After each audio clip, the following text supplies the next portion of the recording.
a quelqu'un qui a dit que je peux pas jouer aux poupées, et après j'ai pleuré.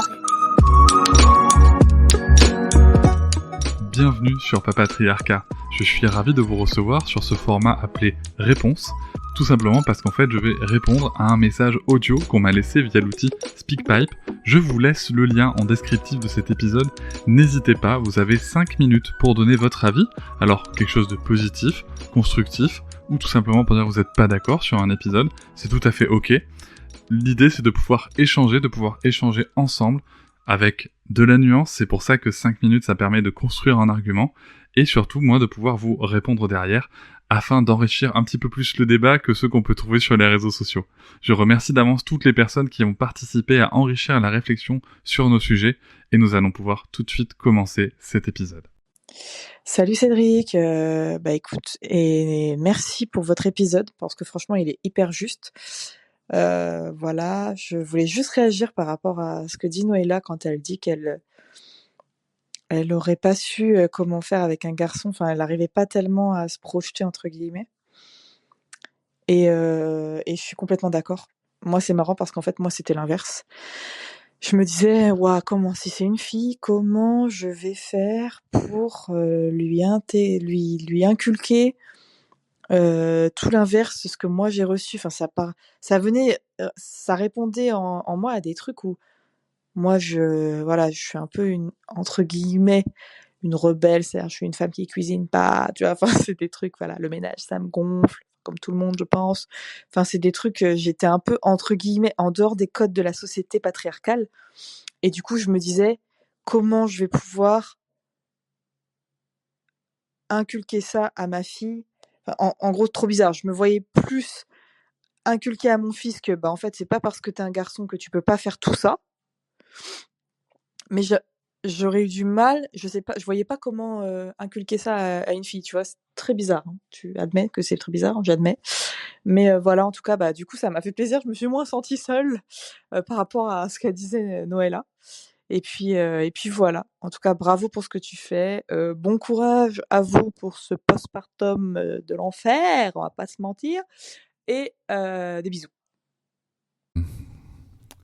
Salut Céline, merci déjà pour ton message, merci pour ton soutien, merci pour tes écoutes et merci aussi pour d'évoquer ce premier épisode avec Noëlla, qui est un exercice pas évident pour différentes raisons. La première raison étant la concernant, c'est que prendre la parole comme ça sur sa vie privée, sur sa vie un peu intime, c'est pas forcément un exercice facile, surtout pour elle qui était pas forcément à l'aise avec ce sujet-là, mais le fait de le faire ensemble, voilà, ça a amené vraiment quelque chose et ça donne aussi envie, voilà, de cette nécessité qu'on peut avoir de vouloir partager pour que les gens se sentent moins seuls, comme nous-mêmes, on peut écouter des récits un peu intimes d'autres personnes et qui nous font nous sentir moins seuls. Voilà, c'était ça la démarche et vraiment merci chérie.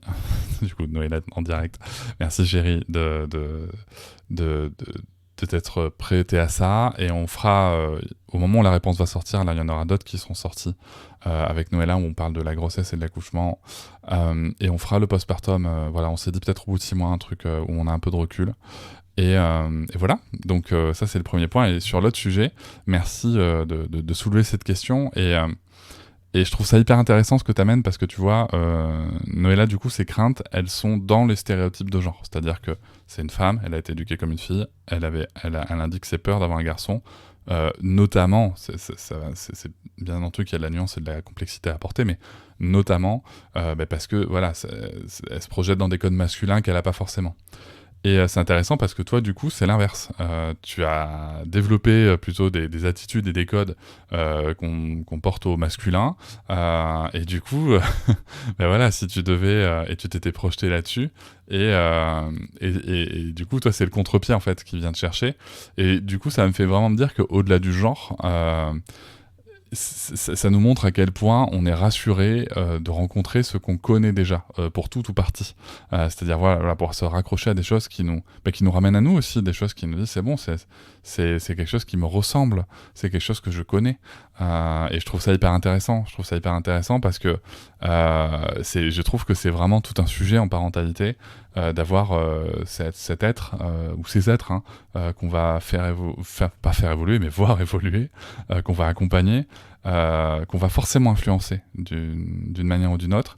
Et parfois, ça va nous rassurer quand ça nous ramène à nous. Par exemple, moi, j'ai été voilà, ça m'a fait plaisir quand Sarah a fait du baby handball, tu vois. Elle va arrêter, mais ça m'a fait plaisir quand elle est partie sur cette voie-là. Euh, et, euh, et parfois, nos enfants, ils partent dans des voies totalement qu'on ne connaît pas du tout. Je pense à mon ami André Stern avec son fils Antonin. André qui n'a jamais aimé ni les voitures ni les mécaniques.